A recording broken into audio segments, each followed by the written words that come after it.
নমস্কার, আমি অঙ্কিতা। আমরা এসে পৌঁছেছি শারজা এয়ারপোর্টে। এখান থেকে বাসে করে আমাদের নিয়ে যাচ্ছে এয়ারপোর্টের ভিতরে। এরপরে আবার চেক ইন করে তারপরে আমাদেরকে নেক্সট ফ্লাইটের জন্য যেতে হবে। এখান থেকে আমাদের নেক্সট ফ্লাইটটা ক্র্যাকো পর্যন্ত, আর মাঝখানে আমাদের কোনো চেঞ্জ করতে হবে না। তো চলুন যাওয়া যাক। এখানে এখন আমরা এসেছি, আমাদের চেক ইন হয়ে গেছে। আমরা এখন যাচ্ছি বোর্ডিংয়ের জন্য। বোর্ডিংয়ের টাইম এখনও হয়নি, অপেক্ষা আমাদের এখানেও আরও খানিকক্ষণ করতে হবে। আর এদিকে ভোরও হয়ে গেছে।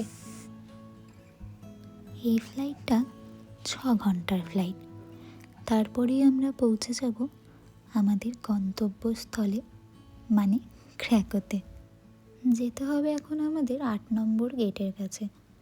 তো চলুন 8 নম্বর গেটের কাছে যাওয়া যাক। ওই যে দেখা যাচ্ছে 8 নম্বর গেট। গেট এখনও খোলেনি, এখানেও আমাদের আবার খানিকক্ষণ অপেক্ষা করতে হবে। তো চলুন অপেক্ষা করি।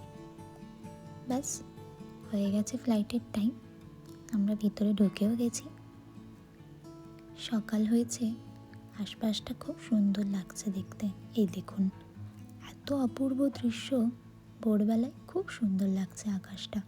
আর ঠান্ডাও কিন্তু খুব, ভীষণ ঠান্ডা হাওয়া দিচ্ছে।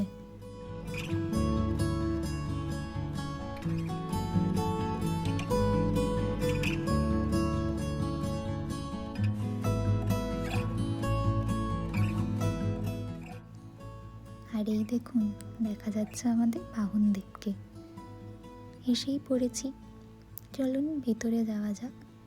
বসে গেছি, আর আমাদের বাহনও কিন্তু চলতে শুরু করে দিয়েছে। আর মাত্র 6 ঘন্টার অপেক্ষা, তারপরেই পৌঁছে যাব আর একটা নতুন দেশে।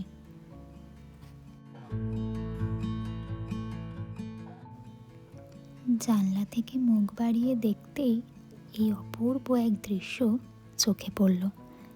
নিজেকে আটকে রাখতে না পেরে তাই আপনাদের সাথেও শেয়ার করছি। এত অপূর্ব লাগছে আকাশটা, আর মেঘগুলো দেখুন না, যেন মনে হচ্ছে কেউ ভাসিয়ে নিয়ে যাচ্ছে। বাস আর খানিকক্ষণ, হাতে গোনা ওই আর 15 মিনিট মতো বাকি। তারপরেই আমরা ল্যান্ড করব এই দেশের মাটিতে। আর খানিকক্ষণ, কে জানে এই দেশে আমার জন্য কী অপেক্ষা করে আছে। ল্যান্ড করার পরে রয়েছে এখনও একটা ছোট্ট কাজ, ইমিগ্রেশন। সেটার পরেই আমরা কালেক্ট করব লাগেজ। নতুন এই দেশ, নতুন এই শহরকে এখন নিজের করে চিনে নিতে হবে। চলুন, হয়ে গেছে আমাদের লাগেজ কালেক্ট। এবার শুরু হলো একটা নতুন জীবনের অধ্যায়। আজ এই পর্যন্তই, দেখা হবে আবার একটা নতুন ভিডিওতে। সবাই ভালো থাকবেন। ভিডিওটি ভালো লাগলে একটা লাইক করে দেবেন।